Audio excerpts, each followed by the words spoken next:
What's individualism? What's collectivism? A couple of months back, there was a news story that an openly gay man who was also in the National Guard was running for Congress. And that was the headline.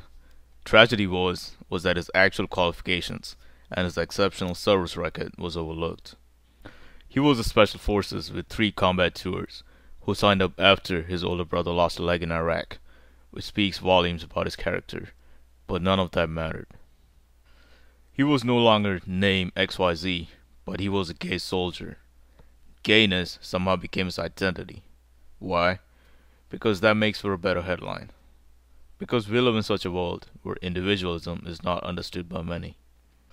And there are more examples. I don't know about other countries, but in America, when you usually fill out a government form, it usually asks you for your race. Why? The argument usually given by liberals is that it's to, quote, protect the minority. But you're not doing anything of the sort. If your goal is to fight racism, then you're doing just the opposite.